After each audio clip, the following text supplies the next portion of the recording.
पासियों के गौरवशाली इतिहास की इस कड़ी में आप सभी का एक बार फिर से स्वागत है। पासी वंश को सिर्फ वंश नहीं कह सकते, बल्कि एक बहुत बड़ी संस्कृति है जो हजारों सालों की विरासत है। पासियों के बारे में सुनते ही मन में ख्याल आता है, कौन है पासी, क्या थे पासी, क्या है पासियों का इतिहास, पासी राजा कौन थे, क्या है पासियों की उत्पत्ति। आज ये सारी बातें आपको इस वीडियो के माध्यम से मालूम पड़ेगी। पासी जो संस्कृत भाषा के शब्द पाशी से बना है, जिसे हिंदी में पासी कहते हैं। इस शब्द का संधि विच्छेद करने पर पा प्लस असी में टूटता है और असी का अर्थ तलवार से होता है। इस प्रकार से इसका शाब्दिक अर्थ तलवार धारण करने वाला अथवा योद्धा होता है। पासी का एक अर्थ सोल्जर, सिपाहियों का जत्था भी होता है। इससे परिभाषित होता है कि पासी आदि काल में किसी एक जाति के लिए नहीं, अपितु एक सूरवीरों का जत्था या समूह था जो अपने सरदारों का चयन करके युद्ध किया करते थे और कालांतर में यह एक जाति बन गई। कुछ विद्वानों और इतिहासकारों का एक मत ये भी है, पासी शब्द का अर्थ संस्कृत भाषा पाश यानी पाशका से बना है और का शब्द भाषा व्याकरण की दृष्टि से अपव्यय का द्योतक होता है। यदि का शब्द हटा दिया जाए तो पाशी यानी पाशी शब्द हो जाता है। पाश को हिंदी में फंदा कहते हैं। जो पाश यानी फंदे बनाने में निपुण हो उन्हें पासी कहते हैं। जो युद्ध में पाश यानी फंदे का ऐसा प्रयोग करते थे जिसे बचकर निकलना शत्रुओं के लिए आसान नहीं होता था, जैसे नागपाश। प्रसिद्ध अंग्रेज विद्वान R V. Russell the tribe and caste of India के पेज नंबर 380 और 83 पे इसी मत का समर्थन करते हुए पासियों को द्रविड़ जाति का बतलाया है। हिंदू धर्म के मान्यता के अनुसार जैसे सूर्यवंशी, चंद्रवंशी, अग्निवंशी और नागवंशी होते हैं, पासी नागवंशियों में आते हैं। नागवंशावलियों में शेषनाग को नागों का प्रथम राजा माना गया है। शेषनाग को ही अनंत के नाम से जाना जाता है। फिर आगे चलकर शेष के बाद वासुकी हुए, फिर तक्षक टाक और पिंगला हुए।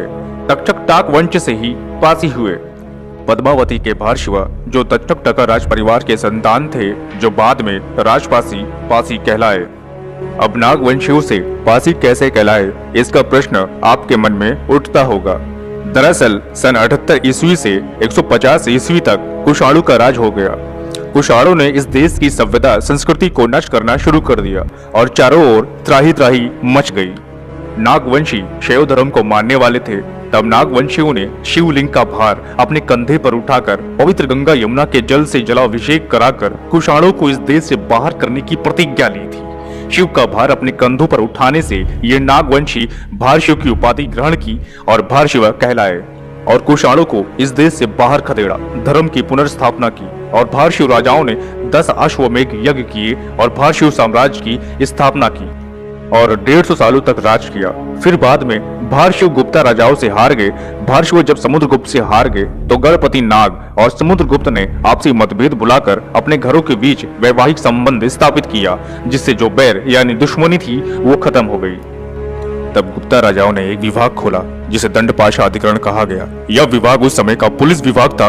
यह एक आंतरिक सुरक्षा विभाग था और इसी विभाग में इन्हीं नागवंशियों भारतीयों की बड़ी मात्रा में भर्ती की गई। अगर इन्हें सेना में भर्ती कर दे तो आगे चलकर गुप्ता राजाओं को खतरा होता, इसलिए इस विभाग के तहत आंतरिक सुरक्षा में रखा गया। फिर से सुनिए, नागवंशियों ने कुषाणों को इस देश से बाहर खदेड़ा, भारशिव कहलाए। फिर नागवंशी भारशी राजा गुप्ता राजाओं से हार गए और गुप्ता राजाओं ने इन्हीं नागवंशी भारशियों को दंडपाशा अधिकरण के तहत विभाग बनाकर भर्ती किया, जो दंडपाशिक कहलाए। फिर ये दंडपाशिक, पाशिक और राजपासी और मध्यकाल के आते आते पासी कहलाए। अब आपके मन में एक सवाल उठता होगा कि दंडपाशिक क्या था। दरअसल गुप्ता काल में दंडपाशिक एक पुलिस विभाग था। इसके तहत इन सिपाहियों के पास में एक हाथ में डंडा और दूसरे हाथ में रस्सी होती थी, जिनका काम था चोरों को पकड़कर उनको रस्सी से बांधकर डंडे से पीटना। इन सिपाहियों को चोरोद्वाणिक भी कहते थे। चोरों को पकड़कर उसे रक्षण नामक प्रहरियों को सौंप देते थे।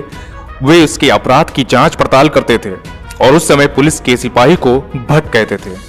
यही दंडपाशिक अपनी बहादुरी वफादारी के चलते सेना में उच्च पद हासिल कर लिए थे और सेना में इनकी भर्ती की जाती और बड़े बड़े पद जैसे सेना नायक और दंड नायक यानी युद्ध भूमि में प्रधान सेनापति के पद इनके लिए सुरक्षित कर दिए जाते। और बाद में 6ठी शताब्दी जब सम्राट हर्षवर्धन के निधन के बाद भारत कई राज्यों भागों में बंट गया, कई राज्य अपने को स्वतंत्र घोषित कर दिए और कई महान राजवंशों का उदय हुआ और कई जातियां अस्तित्व में आई। 7वीं से 8वीं शताब्दी के आते आते दंडपाशियों ने स्वतंत्र राज खड़े कर लिए और राजपासी कहलाए। सम्राट हर्षवर्धन के बाद जिन महान राजवंशों का उदय हुआ वो पश्चिम के राजपूत और अवध के राजपासी प्रमुख थे। इतिहासकारों का मानना है कि राजपूत शब्द 7वीं से 8वीं सदी में प्रमुखता से प्रचलित हुआ। उससे पहले राजपुत्र था जो बाद में राजपूत हो गए। उसी प्रकार से राजपासी उसी समय काल का माना गया है और लखनऊ हरदोई राजपासियों का गढ़ बन चुका था। जैसे राजपासी राजा कंस बहुत बड़े प्रतापी राजा हुए जिनकी राजधानी लखनऊ की कसमंडी थी। अवध गजेटियर वॉल्यूम 2 यश 2m 1877 में इस बात के भी संकेत मिलते हैं कि राजपासी गुजरात के पश्चिम भाग से आए थे। दरअसल नागवंशी भाषियों की राजधानी भी मध्य भारत, गुजरात और राजस्थान तक सटे भागों में थी। पूरा भारत नागवंशी भाषियों के अधीन था और राजपासी नागवंशी क्षत्रिय हैं जो शिव के उपासक थे। और यही राजपासी राजा कंस ने सर्वप्रथम सैयद सलार मसूद गाजी की 1.25 लाख सेना का मुकाबला किया और गाजी के हमलावर भतीजे सैयद हातिम और हातिम को युद्ध भूमि में परास्त कर गर्म तेल से तड़पा तड़पा के मार डाला। राजपासी राजा कंस बड़े प्रतापी, स्वाभिमानी और अड़ियल रुख वाले थे। शत्रुओं के सामने कभी हथियार नहीं डाले और यही राजपासी मध्यकाल के आते आते पासी कहलाए। नागवंशी भाषियों का प्रमुख पेड़ ताड़ी भी है जो ताड़ के पेड़ से निकाला जाता है। पद्मावती भाषियों की राजधानी थी जहाँ के खंभों पर ताड़ के वृक्ष बने हुए और कई सिक्के मिले जिन पर ताड़ के वृक्ष और नाग बने हुए थे। पासियों की एक शाखा पासी तड़माली होती है जो ताड़ के पेड़ से रस निकालकर भगवान शिव को भोग लगाकर प्रसाद के रूप में ग्रहण करते हैं। पासियों के जितने भी किले खंडर हैं उसके आसपास ताड़ के वृक्ष बहुतायत में हैं, जिससे साफ संकेत हैं कि पद्मावत में मिले ताड़ वृक्ष के चित्रों और पासियों की परंपरागत चीजें नहीं बदली। सांस्कृतिक चिन्हों से पासी समाज का लगाव यथावत आज तक भी विद्यमान है। चूंकि पासी एक मार्शल कौम है जो सदियों से जूझती आ रही है, नागवंशी भाषु बनकर कुषाणों को इस देश से बाहर का रास्ता दिखाया। यही नागवंशी भाषु दंडपाशिक बनकर गुप्ता साम्राज्य की शासन व्यवस्था को संभाला। दंडपाशिक से राजपासी बनकर तुर्क आक्रमणकारियों को बर्बाद किया, फिर पासी बनकर मुगलों और अंग्रेजों का मुकाबला किया। और अब कुछ बात करते हैं ऐसी किंवदंतियों की जो पासियों के साथ में जुड़ी हुई है। पौराणिक कथा अनुसार युद्ध विज्ञान के प्रख्यात जानकार और दानवों के गुरु ऋषि भृगु के वंशज भगवान परशुराम ने धारदार गाज से 5 तलवारें बनाई थी, जिसे संचालित करने के लिए जिन कबीलों को ये 5 असी यानी 5 तलवारें दी गई पासी कहलाए। इसीलिए पंजाब हरियाणा के तरफ के पासी परशुराम को अपना गुरु मानते हैं और अपने आप को परशुरामी पासी कहते हैं। और यही नहीं, एक किंवदंती और भी जुड़ी है। कहते हैं कि पासी कौरव थे। जब इसकी मैंने पड़ताल की तो मुझे कौरवों के 100 पुत्रों में से एक पुत्र जिसका नाम पाशी था ऐसा मिला। अब नाम की समानता से इसे पासियों के साथ जोड़ दिया गया। इसे तो इतिमोलॉजी कहते हैं। अब इतिमोलॉजी होती क्या है? दरअसल इतिमोलॉजी यानी शब्द के अनुरूप उसकी संरचना करना, जो आगे चलकर किंवदंती का रूप ले लेती है। और किंवदंती ऐतिहासिक और वैज्ञानिक दृष्टिकोण से सही नहीं मानी जाती और इसीलिए नागवंशी भाषियों से दंडपाशिक से राजपासी उस समय काल में हुए परिवर्तन की दृष्टि से वैज्ञानिक और ऐतिहासिक कसौटियों पर खरी उतरती है, जिसका समर्थन उत्तरापद के नाग शासक तथा शिल्पकार आंदोलन का इतिहास, जिसे डॉक्टर निवल वियोगी और प्रोफेसर यम अनवर अंसारी अपनी पुस्तक में करते हैं कि पासी पद्मावती भाषियों के टाक वंश के संतानें थी, जिनका राजपाट छिन जाने के बाद एक जाति अवध क्षेत्र में पासी और विंध्य क्षेत्रों में भर बनकर उभरी। इतिहासकार रामदयाल वर्मा अपनी पुस्तक भाषी व राजवंशना में पासियों को नागवंशी भाषियों बताया है, जो दंडपाशी से राजपासी और फिर पासी कहलाए। पासियों का अवध में राजकाल 9वीं से 13वीं शताब्दी तक माना गया है। पासियों के अंतिम राजा रामकोट के शासन पासी थे। जब इनका राजपाट छिन गया तो मुख्य भूमि से बेदखल हो गए, लेकिन लड़ना नहीं छोड़ा क्योंकि इनका जन्मजात पेशा ही युद्ध करना था, जो बाद में कई हिंदू राजाओं के यहाँ बड़ी संख्या में सैनिक होते थे। लेकिन कई पासी राजाओं ने मुगल काल से ब्रिटिश काल के बीच कई स्वतंत्र राज्य एक बार फिर से खड़े कर लिए थे। अब मैं जो आप लोगों को दिखाने जा रहा हूँ, जिससे आप पासियों की स्थिति का पता खुद लगा सकते हैं। स्लीमन की diary a journey of through the kingdom of Awadh 1849 और 1850 में लिखी गई थी। इसमें ये साफ साफ लिखता है कि अवध के बड़े बड़े तालुकदार यानी राजा 3000 से 4000 पासियों की सेना रखते हैं, जो अपने राजा के लिए संघर्ष करते हैं।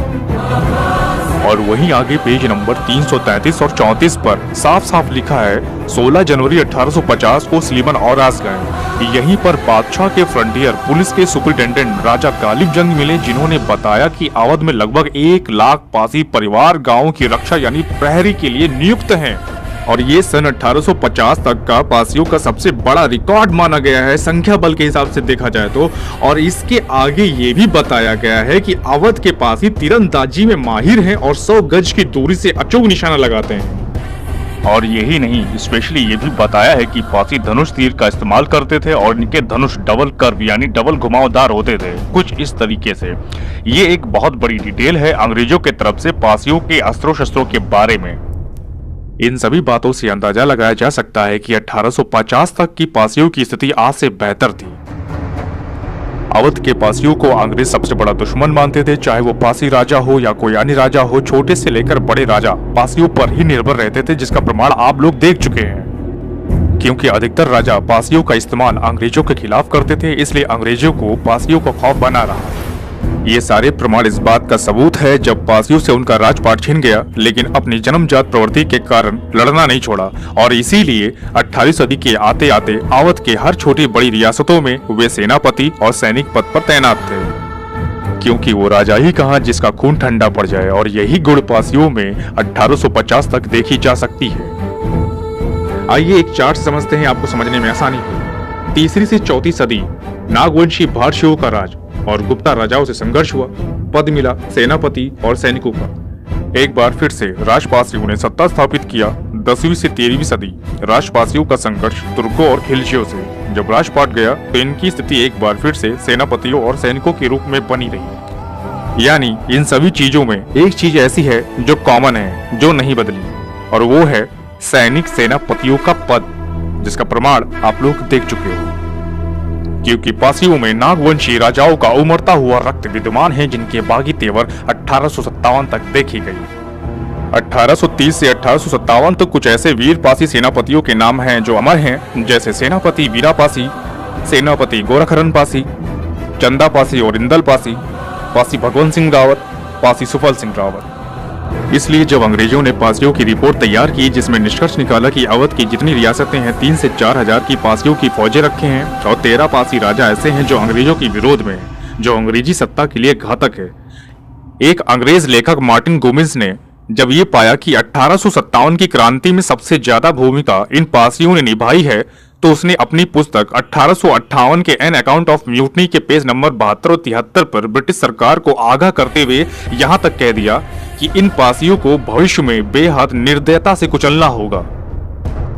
ये सारे सबूत जीता जागता प्रमाण है पासियों के संघर्षों का, जिसने इस देश के खातिर निस्वार्थ सब कुछ बलिदान कर दिया।